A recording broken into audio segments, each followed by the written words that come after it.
देश की संसद से वक्फ संशोधन विधेयक 2025 पास हो गया है और महामहिम राष्ट्रपति ने इस विधेयक पर हस्ताक्षर कर इसको कानून बना दिया।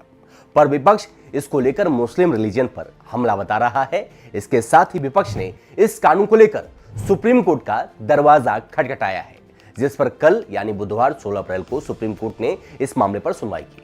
लेकिन कल की सुनवाई से ताजमहल को लेकर एक पुराना विवाद फिर से चर्चा में आ गया है। जी हां, कभी वक्फ बोर्ड ने ताजमहल पर अपना मालिकाना हक जताने की कोशिश की थी, जिसे सुप्रीम कोर्ट ने उस वक्त खारिज कर दिया था। आइए जानते हैं क्या था पूरा मामला। नमस्कार, मैं हूं अंकित मिश्रा, आप देख रहे हैं स्टेट मिरर हिंदी। ताजमहल को वक्फ संपत्ति घोषित करने की कोशिश पहली बार 1998 में सामने आई थी, जब फिरोजाबाद के व्यवसायी इरफान बेदार ने यूपी सुन्नी वक्फ बोर्ड से मांग की कि ताजमहल को वक्फ संपत्ति घोषित किया जाए और उन्हें मुतवली यानी केयर टेकर के रूप में नियुक्त किया जाए।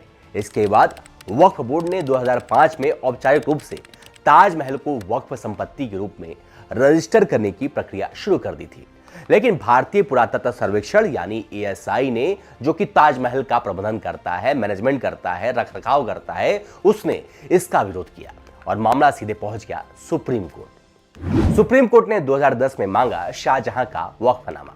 2010 में सुप्रीम कोर्ट ने वक्फ बोर्ड के रजिस्ट्रेशन पर रोक लगा दी और ये पूछा कि क्या ताजमहल को वाकई शाहजहां ने वक्फ किया था, यानी दान दिया था।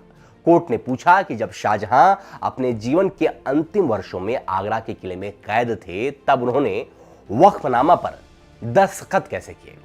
इस पर बोर्ड कोई प्रमाण नहीं दे सका, कोई जवाब नहीं दे सका, उनके पास कोई पुख्ता सबूत नहीं थे। ASI के वकील एडियन राव ने कोर्ट में स्पष्ट किया, उन्होंने अपनी बातें बहुत क्लियर तरीके से रखी कि ताजमहल से संबंधित कोई भी वैध वक्फ दस्तावेज मौजूद नहीं है और अंततः बोर्ड यानी वक्फ बोर्ड को अपना दावा वापस लेना पड़ा और कोर्ट में उनको मुंह की खानी पड़ी। आजम खान ने फिर उठाई थी मांग। ताजमहल पर वक्फ बोर्ड के स्वामित्व की बहस को राजनीतिक मोड़ तब मिला जब 2014 में सपा नेता और यूपी सरकार में उस वक्त के शहरी विकास मंत्री मोहम्मद आजम खान ने सार्वजनिक रूप से कहा कि ताजमहल चूंकि शाहजहां और मुमताज की कब्रों पर बना है, इसलिए उसे वक्फ संपत्ति घोषित किया ही जाना चाहिए।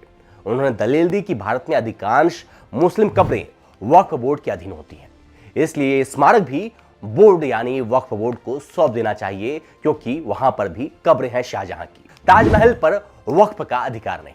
केंद्र और राज्य सरकारों ने ताजमहल पर किसी भी प्रकार के वक्फ स्वामित्व के दावे को सिरे से खारिज कर दिया। सरकार का कहना था कि ताजमहल भारतीय पुरातत्व सर्वेक्षण के अंतर्गत आने वाला एक संरक्षित राष्ट्रीय स्मारक है, इसका किसी धार्मिक संस्था के अधीन जाना संभव नहीं है। सुप्रीम कोर्ट के आदेश और ASI की रिपोर्ट के आधार पर ताजमहल पर वक्फ बोर्ड का कोई अधिकार नहीं बनता और वक्फ के दावे सुप्रीम कोर्ट में धरे रह गए, खारिज हो गए। नमस्कार, मैं हूं अंकित मिश्रा, आप देख रहे थे स्टेट मिरर हिंदी।